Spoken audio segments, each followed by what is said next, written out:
जय हिंद, वंदे मातरम प्यारे साथियों। और सभी साथियों का स्वागत करता हूं आज की क्लास में। और प्रिय विद्यार्थियों, आज हम पढ़ने वाले हैं श्रृंगार रस। श्रृंगार रस को आपको पता है श्रृंगार रस दो प्रकार का होता है, संयोग श्रृंगार और वियोग श्रृंगार। यहां तक तो अपनों पता है, लेकिन यदि एग्जाम में इनसे संबंधित उदाहरण आता है, कोई काव्य पंक्ति आती है पद में, तो उसको किस प्रकार से निकालेंगे कि यहाँ पर श्रृंगार रस है या नहीं है साथियों। तो इस प्रकार से आज इसको पढ़ने की कोशिश करते हैं, ताकि इससे संबंधित कोई प्रश्न आ जाता है तो एग्जाम में किसी प्रकार से गलत नहीं जाए। एक बार पुण्य में सभी प्यारे प्यारे साथियों का स्वागत करता हूं आज की क्लास में। और प्रिय इस YouTube चैनल पर जिसका नाम टॉपर क्लास है, आपको बिल्कुल निःशुल्क मिल रहा है। क्या क्या निःशुल्क मिल रहा है साथियों, एक बार जरूर देखिएगा। 1 मिनट आपका लेता हूं, बाकी अपन क्लास शुरू करते हैं साथियों। यहाँ रीड जो प्रिय है साथियों, इसके हिंदी आपको यानी हिंदी व्याकरण बिल्कुल निःशुल्क मिलेगी। रीट मेन की हिंदी व्याकरण भी निःशुल्क मिलेगी, जिसमें लगभग साथियों 70 प्रश्न आते हैं और ये आते हैं 140 अंक है। बिल्कुल साथियों, यदि आप यहाँ मेरी क्लास पर रोजाना बने रहे तो मैं कोशिश करूंगा साथियों का आपके बिल्कुल 140 में से 135 और 130 प्लस अंक दिलाने की मैं पूरी कोशिश करूंगा साथियों। इस प्रकार से आपको व्याकरण पढ़ाऊं। और आरपीएससी फर्स्ट ग्रेड और सेकंड ग्रेड के लिए हिंदी व्याकरण चल रही है साथियों, जो रीड के लिए भी है और मेन के लिए, सभी के लिए।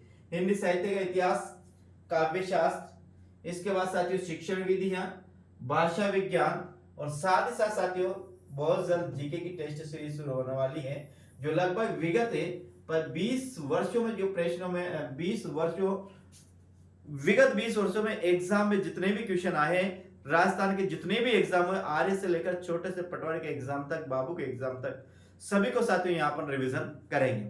तो साथियों चलते हैं आज की क्लास में। आज क्लास में हम पढ़ते हैं क्या, रस पढ़ेंगे साथियों, बेहतरीन रूप से पढ़ेंगे। रस क्या है, यानी कि लौकिक जीवन में जिसे हम आनंद कहते हैं, जिसे हम मजा कहते हैं, जिस चीज को करने से हमें आनंद प्राप्त होता है, रस प्राप्त होता है, आनंद प्राप्त होता है, मजा प्राप्त होता है गांव की भाषा में, उसे ही साहित्य में क्या कहते हैं, आनंद कहते हैं। तो चलते हैं साथियों, शुरू करते हैं आज की क्लास को। और आज की क्लास को हम पढ़ने वाले हैं, किससे पढ़ने वाले हैं साथियों, आज की क्लास को पढ़ने वाले हैं हम रस से पढ़ेंगे।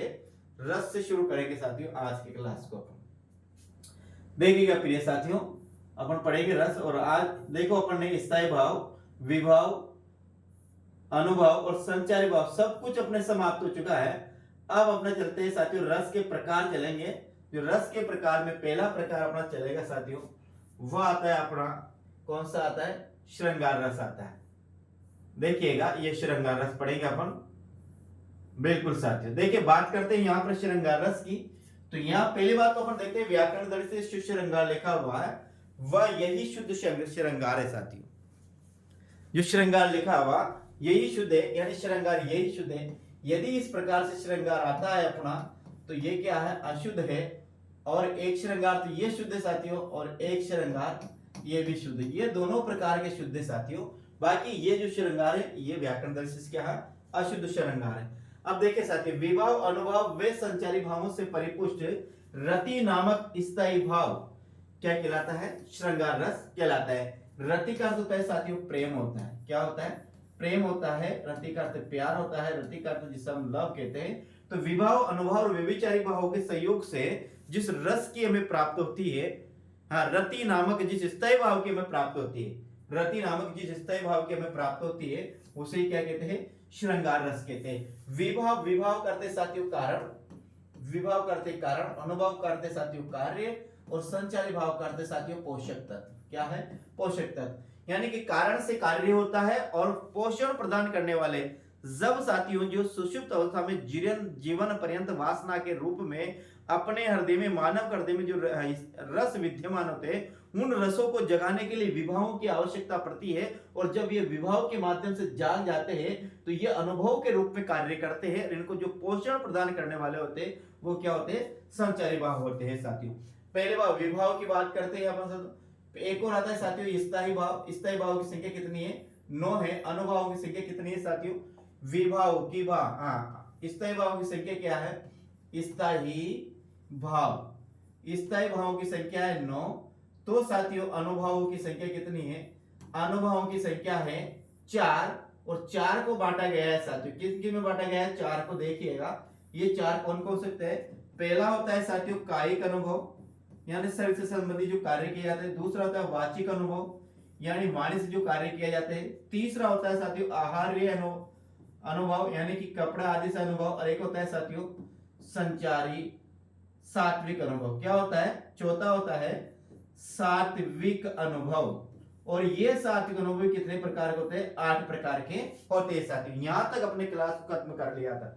इसके बाद साथियों एक होते हैं संचारी भाव। जो संचारी भावों की संख्या कितनी होती है?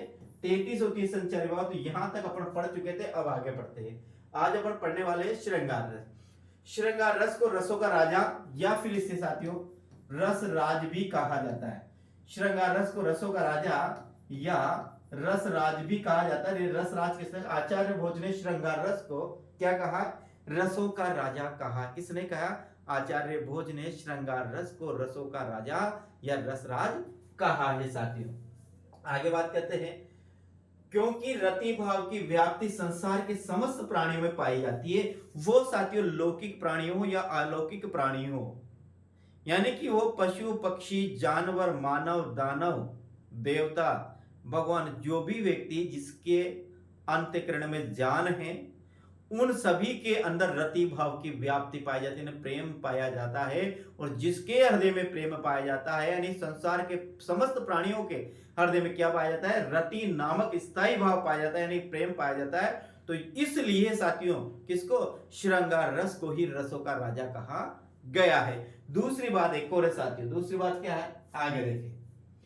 श्रृंगार रस एकमात्र ऐसा रस है, आगे लिखा, क्योंकि रति भाव की व्याप्ति संसार के समस्त प्राणियों में पाई जाती है, इसलिए इसे श्रृंगार रस कहते हैं। श्रृंगार रस एकमात्र ऐसा रस है जिसमें समस्त 33 भाव, 33 ही संचारी भाव क्या होते हैं?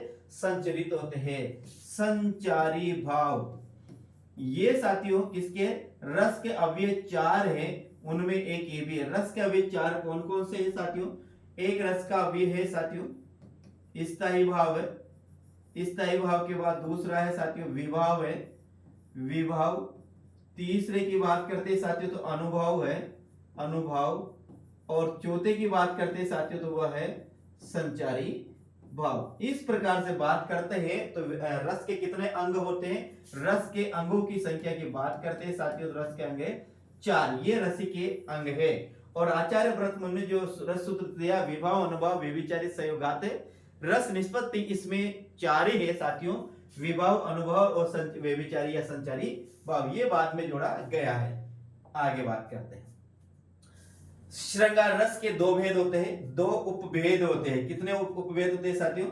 श्रृंगार रस के 2 उपभेद होते हैं। यहाँ उपभेद लिखा हुआ है तो उपभेद नहीं साथियों, ध्यान रखना, यहाँ उपभेद है। क्या है? भेद है। उपभेद होते हैं। एक होता है उपभेद, ये भेद लिखा हुआ है साथियों। यहाँ एक संयोग श्रृंगार होता है, एक वियोग श्रृंगार होता है। अब संयोग श्रृंगार कहां पर होता है, वियोग श्रृंगार कहां पर होता है? ध्यान समझे। जहां पर नायक नायिका प्रेमी प्रेमिका पति पत्नी अभिनेता अभिनेत्री के मिलन अवस्था का वर्णन हो, वहां पर श्रृंगार रस होता है, जिसमें उसके आलिंगन का वर्णन किया जाता है, उनकी केली क्रीड़ाओं का वर्णन किया जाता है, जिसमें उनके टहकाकों का वर्णन किया जाता है, उसकी बातों का वर्णन किया जाता है, जहां पर चुंबन का वर्णन किया जाता है। कुल मिलाकर उन काम आदि क्रीड़ाओं का जो वर्णन किया जाता है, जहां पर नायक और नायिका की मिलन अवस्था का वर्णन होता है, वहां पर संयोग श्रृंगार होता है। जहां पर नायक नायिका प्रेमी प्रेमिका पति पत्नी के वियोगावस्था का वर्णन हो, वहां उसे वियोग श्रृंगार कहते हैं। तो ध्यान रखना, श्रृंगार रस के 2 भाग है, एक संयोग श्रृंगार है, एक वियोग श्रृंगार है। अब देखिए संयोग श्रृंगार की बात करते हैं। संयोग श्रृंगार रस जहां नायक नायिका की मिलन अवस्था का वर्णन हो, वहां पर संयोग श्रृंगार होता है। तो ध्यान रखना, जहां पर प्रेमी और प्रेमिका की मिलन अवस्था का वर्णन होता है, वहां पर संयोग श्रृंगार होता है, और जहां पर उनकी वियोग अवस्था का वर्णन होता है, वहां वियोग श्रृंगार होता है साथियों। बात करते हैं अपन यहाँ, जैसे उदाहरण के माध्यम समझते हैं इसको। बतरस लालच लाल की मुरली धरी लुकाई, सोह कहे भोन्य से देन कहे नटी जाय साथियों। बतरस लालच लाल की मुरली धरी लुकाई, सोह करे बोहनिय से देन कहे नटी जाय। बतरस लालच लाल की, बतरस का मतलब है बातों के रस की लालची गोपियां, क्या है, ध्यान रखना, बातों के रस की लालची गोपियां, लाल का मतलब है यहां पर साथियों, यो शब्द है लाल का, वो यहां पर नायक मान लेते हैं या फिर उसे मान लेते हैं कृष्ण भगवान, यानी कृष्ण भगवान के बातों की लालची गोपियां मुरली दरी लुकाई भगवान श्री कृष्ण की मुरली को छुपा लेती है।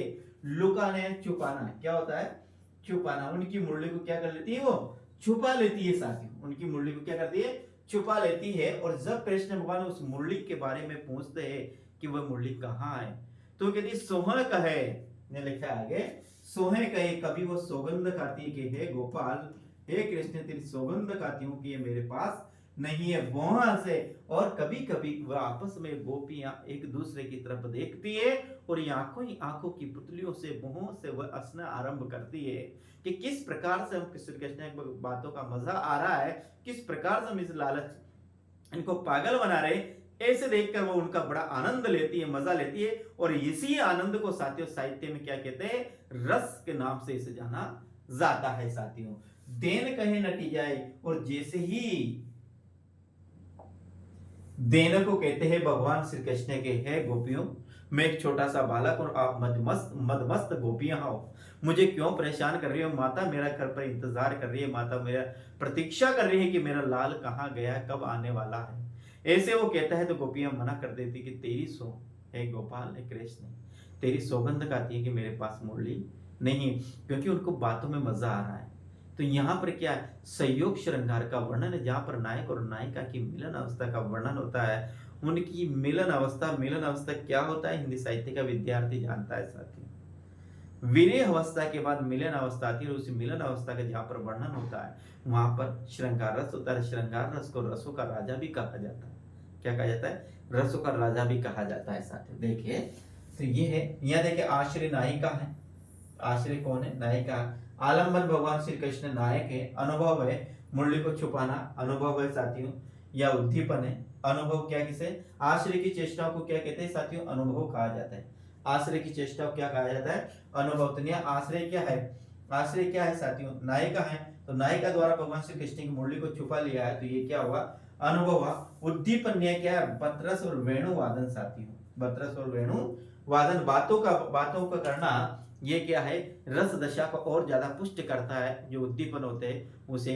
उद्दीपन क्या है, बतरस उद्दीपन है, और संचारी भाव क्या है, हर्ष चपलता आदि क्या है, संचारी भाव है साथियों। तो ये देखा अपन ने, क्या देखा, अपन ने देखा है क्यों, संयोग श्रृंगार, संयोग श्रृंगार जहां पर क्या, नायक किसकी, नायक और नायिका, नायक और नायिका की मिलन अवस्था का क्या हो, वर्णन हो, प्रेमी और प्रेमिका की क्या हो, मिलन अवस्था का वर्णन हो, और क्या हो, पति या पति में बड़ी की मात्रा आती है, पति हमेशा छोटी की मात्रा आती है, पत्नी हमेशा बड़ी होती है तो बड़ी की मात्रा आती है। जहां पर नायक नायिका, प्रेमी प्रेमिका, या फिर पति पत्नी की, या फिर जहां पर नर और मादा की मिलन अवस्था का वर्णन होता है प्रिय विद्यार्थियों साथियों, वहां पर संयोग श्रृंगार होता है। तो यहाँ पर ये संयोग श्रृंगार है। बाकी के उदाहरण साथियों में इसके लिए आपको दो किताबों के सजेशन दूंगा। एक तो आती है अलंकार परिजात के नाम से किताब आती है, साहित्य अलंकार परिजात के नाम से किताब आती है। ये अलंकार परिजात है, यह है नरोत्तम शर्मा की किताब आती है, बिल्कुल छोटी सी किताब आती है, इतनी सी मोटी किताब आती है, छोटे छोटे पन्नों की। और एक किताब साथियों में आपको लक्ष्य की पासबुक, ये दोनों किताबों से आप तैयारी करिएगा। बिल्कुल इनके उदाहरणों को एक दो उदाहरण को आप याद करिएगा। कभी कभी इसी किताब में से, इसमें से उदाहरण जैसे वहां दे रखे ऐसे ऐसे आपको एग्जाम में वही उदाहरण आ जाते हैं साथियों। तो यहाँ पर जितने उदाहरण दे रखे उनको एक बार देखिएगा, उनको समझिएगा, और उनमें आश्रय, अनुभव और विभाव, संचारी भाव निकालने की कोशिश कीजिएगा। मेरा मानना है कि उनको बिल्कुल रट्टा मार दीजिए, उनको रट लीजिए कि ये इसी रस का क्या है, उदाहरण है। आगे हम बात करते हैं। आगे अपना आता है साथियों, वे आता है अपना, क्या आता है, वो आता है वियोग श्रृंगार। वियोग श्रृंगार बहुत बड़ा लंबा है साथियों, फिर भी आप ध्यान देखिए, आज एक पूरा रस है, बहुत बेहतरीन रूप से साथियों ये रस आप नहीं भूल पाएंगे, ऐसा पढ़ाऊंगा। वियोग श्रृंगार जहां नायक नायिका की वियोग अवस्था का वर्णन हो अथवा मिलन में बाधा उपस्थित हो, वियोग श्रृंगार कहलाता है। वियोग श्रृंगार जहां पर नायक नायिका प्रेमी प्रेमिका पति पत्नी नर और मादा की वियोग अवस्था का वर्णन हो या फिर जिनको मिलने में बाधा उत्पन्न हो साथियों। नायक कहीं दूसरी जगह रहते हैं, नायिका कहीं दूसरी जगह रहती है, नायक कहीं दूसरी जगह रहती है, नायिका कहीं दूसरी, नायिका विदेश चला जाता है, नायक विदेश चला जाता है साथियों, तो वहां भी वियोग श्रृंगार होता है साथियों। अब देखिएगा कैसे, पहली बात परिभाषा याद रखिएगा कि जहां पर नायक और नायिका की वियोग अवस्था का वर्णन हो अथवा मिलन में बाधा उपस्थित हो वहां पर क्या होता है, वियोग श्रृंगार होता है। यानी कि हाँ, पठन पाठन अथवा श्रवण से अथवा दर्शन से हमें ऐसा महसूस होता है कि यहाँ पर नायक और नायिका की मिलन अवस्था का यानी वियोग अवस्था का वर्णन है, उनके मिलने में बाधा उत्पन्न हो रही है, दोनों के अंदर वीर्य जागृत हो रहा है, उत्कंठा जागृत हो रही है, दोनों के मिलने की उत्कंठा जागृत हो रही है, लेकिन मिल नहीं पा रहे हैं कुछ सांसारिक बंधनों के कारण या फिर साथियों कैसे भी हो, लेकिन वह एक दूसरे से दूर रहते हैं और वीर्य में दग्ध रहते हैं। अंदर से वीर्य की ज्वाला जलती दिखती है धुआं, लेकिन उसका धुआं किसी को नजर नहीं आता है। सबसे बड़ी जो ज्वाला होती है साथियों वीर्य की ज्वाला होती है। यदि किसी पास वीर्य की ज्वाला को शांत रखिएगा, अभी अपन को एग्जाम देना है, बात करिएगा। वियोग श्रृंगार की 4 स्थितियां होती है। अब ये वियोग होता है, ये वियोग भी साथियों इसकी भी 4 स्थितियां होती है, ये भी 4 प्रकार का होता है। किस प्रकार से 4 प्रकार का, किस प्रकार का होता है देखिए साथियों, बड़े आनंद आएगा और ये आपको याद भी हो जाएगा। देखिए 4 प्रकार का कैसे होता है, देखिए यहाँ एक होता है साथियों, यहाँ होता है एक पूर्व राग होता है, एक मान होता है, एक प्रवास होता है, एक कर्म होता है। ये वियोग की अवस्था है। वियोग की 4 स्थितियां, 4 अवस्था होती है। वियोग की 4 स्थितियां या 4 अवस्था का क्या होता है, वियोग श्रृंगार होता है प्रिय विद्यार्थियों। 4 अवस्था का क्या होता है, वियोग श्रृंगार होता है। अब ये 4 अवस्था का कौन कौन से है, एक साथियों पूर्व राग है, एक मान है, एक प्रवास है, एक कर्म है। एक क्या है साथियों, एक तो है अपना पूर्व राग, एक क्या है मान है, और एक क्या है प्रवास है, और एक क्या है, एक है कर्म। इस प्रकार से वियोग श्रृंगार की कितनी अवस्था होती है, वियोग श्रृंगार की प्यारे साथियों कितनी अवस्था होती है, 4 अवस्था होती है। अब मान क्या है, पूर्व राग क्या है, मान क्या है, प्रवास क्या है, करुण क्या है, ध्यान रखना ये कहां पर आएंगे देखिएगा। यहां देखिए अब लिखा हुआ है पूर्व राग, क्या लिखा हुआ है, पूर्व राग क्या होता है साथियों। पूर्व राग की बात करते हैं, पूर्व राग मिलन के पहले की अवस्था है। क्या है पूर्व राग, 4 अवस्था देखिए अपन ने, पहला देखा अपन ने पूर्व राग, दूसरा देखा अपन ने मान, तीसरा देखा अपन ने प्रवास, और प्रिय साथी चौथा देखा अपन ने क्या देखा, कर्म। ये किसकी अवस्था है, ये वियोग श्रृंगार की 4 अवस्था या 4 स्थितियां हैं वियोग श्रृंगार की। कितनी स्थितियां, 4।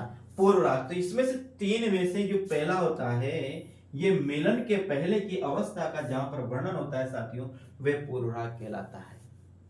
यानी जब नायक और नायिका मिल ही नहीं पाते हैं और मिलने के पहले उनमें वीर्य उत्पन्न हो जाता है कि कब मिल लेंगे हम, कब वो दिन आएगा, कब वो घड़ी आएगी जब मैं मेरे प्रेमी से, मेरे मित्र से, मेरे साथी से, मेरी प्रेमिका से, मेरी पत्नी से, मेरे पति से मैं मिलूंगा, मैं मिलूंगी। तो मिलने के पहले की जो अवस्था है उसमें जो वीर्य उत्पन्न होता है उसे ही पूर्व राग कहा जाता है किसमें, काव्य शास्त्र। मान लीजिए कि किसी नायक और नायिका को प्रेम हो गया, किसी एक लड़का और लड़की को प्रेम हो गया और वो मिल नहीं पा रहे हैं, तो मिल नहीं पा रहे तो मिलने के पहले जो शरीर में वीर्य उत्पन्न होता है उसी वीर्य को साथियों पूर्व राग के नाम से जाना जाता है। देखिए अब यहां देखिए, हाँ पूर्व राग मान, प्रवास और करुण मिलन के बाद की अवस्था है, जबकि पूर्व राग साथियों मिलन के पहले की अवस्था है। ये भी वीर्य है साथियों, ये भी वीर्य है, ये भी वीर्य है, ये भी वीर्य है। यानी कि ये भी वियोग है, ये भी वियोग है, ये भी वियोग और ये भी वियोग है। लेकिन इन 4 में से जो पूर्व राग होता है, पूर्व यानी पहले का, राग यानी प्रेम, ये पहले का प्रेम, पूर्व यानी पहले का, राग यानी प्रेम। पहले का प्रेम कैसा, मिलने के पहले का प्रेम होता है उसे पूर्व राग कहा जाता है। मिलने के बाद जो होता है साथियों वीर्य है उसे क्या कहा जाता है, मान, प्रवास तथा करुण कहा जाता है। पूर्व राग क्या होता है, प्रेम अभिव्यक्ति के पूर्व नायक अथवा नायिका अथवा दोनों का वीर्य उत्पन्न होना, दोनों को वीर्य उत्पन्न होता है उसे पूर्व राग कहा जाता है। क्या, प्रेम अभिव्यक्ति के पूर्व ही, जब प्रेम की अभिव्यक्ति ही नहीं होती है, प्रेम दर्शाया ही नहीं जाता, प्रेम व्यक्त ही नहीं किया जाता है, फिर भी हमें प्रेम हो जाता है किसी से, फिर भी हमें स्नेह हो जाता है कभी किसी से, तो वह जब जब प्रेम की अभिव्यक्ति नहीं हुई, प्रेम को दर्शाया ही नहीं, प्रेम को अपन ने सामने जताया ही नहीं, और नहीं जताने के पहले ही उसकी वीर्य अवस्था में हो जाना, उस अवस्था को साथियों क्या कहा जाता है? पूर्व राग कहा जाता है। जैसे सूफी साहित्य में वर्णित वियोग पूर्व राग की श्रेणी में आता है।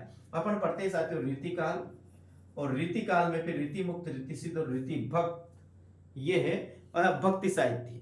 तो भक्ति साहित्य में साथियों भक्ति काल को, हाँ भक्ति काल में आती है सूफी काव्य धारा। क्या आती है? निर्गुण काव्य धारा और सगुण काव्य धारा। तो निर्गुण काव्य धारा में आती है सूफी काव्य धारा। सूफी काव्य धारा जो सर्वश्रेष्ठ कवि है वो साथियों वो जायसी को माना जाता है। किसको माना जाता है? जायसी को माना जाता है। तो सूफी काव्य धारा में जितना भी साहित्य लिखा गया वो सब पूर्व राग की श्रेणी में आता है। कितने? पूर्व राग की श्रेणी में आता है साथियों। पूर्व राग की भी 4 श्रेणियां होती है। पहली बात वियोग श्रृंगार 4 है, 4 भागों में बांटा गया है, 4 स्थितियां होती है। एक तो होता है पूर्व राग, एक होता है मान, एक होता है प्रवास, और एक होता है साथियों करुण। इसके साथ जो पूर्व राग होता है इसकी भी 4 स्थितियां होती है।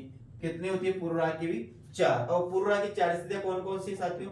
देखिएगा, पूर्व राग की 4 स्थितियां हैं। अब देखिए ये पूर्व राग की 4 स्थितियां होती है, कैसे? देखिए ध्यान से समझिएगा, मैं आपको पूरी कोशिश कर रहा हूं इनको समझाने की कि पूर्व राग कितनी अवस्था होती है? 4। एक गुण श्रवण जनित होता है, एक चित्र दर्शन जनित होता है, एक स्वप्न दर्शन जनित होता है, एक प्रत्यक्ष दर्शन जनित होता है। इस प्रकार से ये पूर्व राग की 4। पूर्व राग का मतलब है जब प्रेम अभिव्यक्ति के पूर्व जो वियोग होता है उसे ही साथियों पूर्व राग की श्रेणी में रखा जाता है साथियों, जो प्रेम की अभिव्यक्ति नहीं होती। अब कैसे होता है?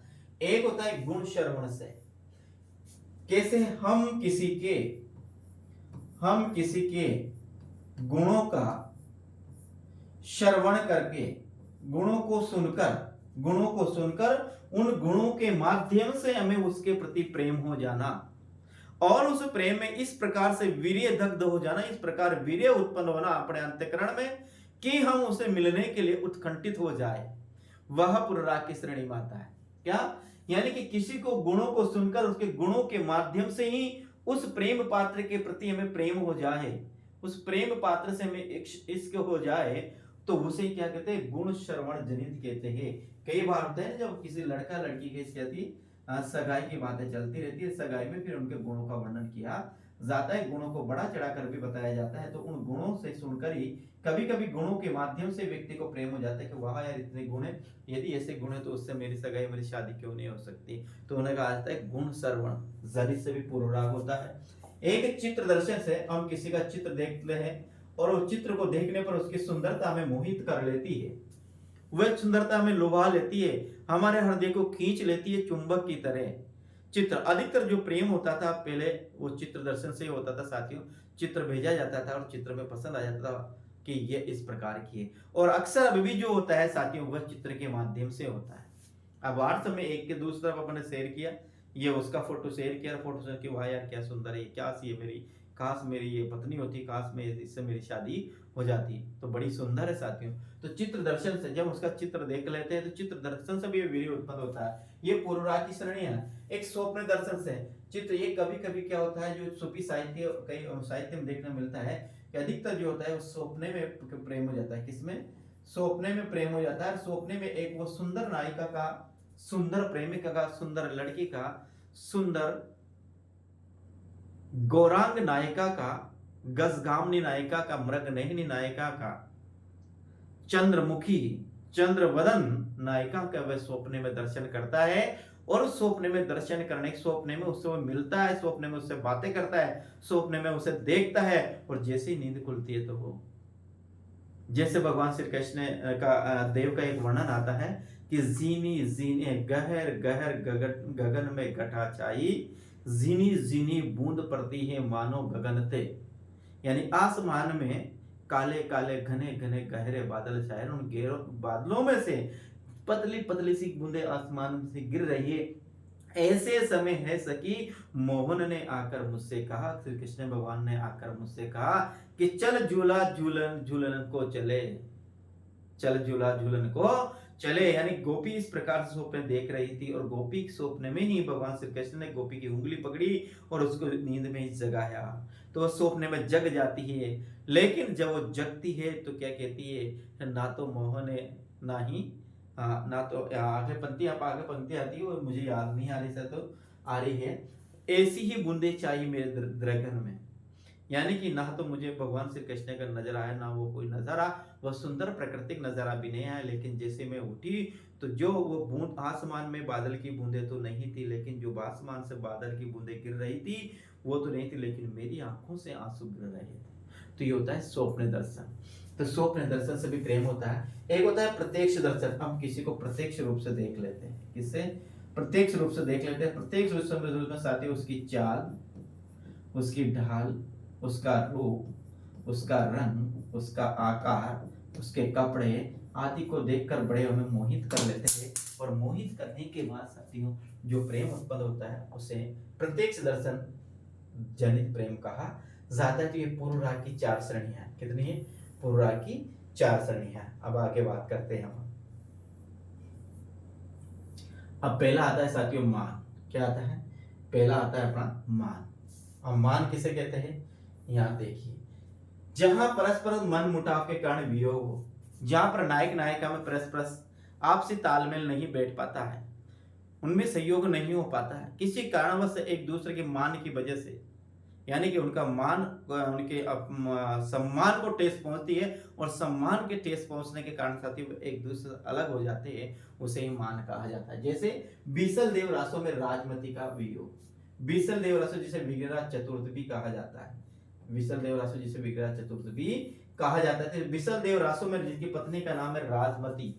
राजमती, तो राजमती जब बिसल देव राजमती अलग रहते हैं तो वो इसी वजह से अलग रहते हैं कि उनके मान की वजह से, या बिसल देव ठेस पहुंचती है इनके प्रेम को, तो बिसल देव से राजमती क्या हो जाती है?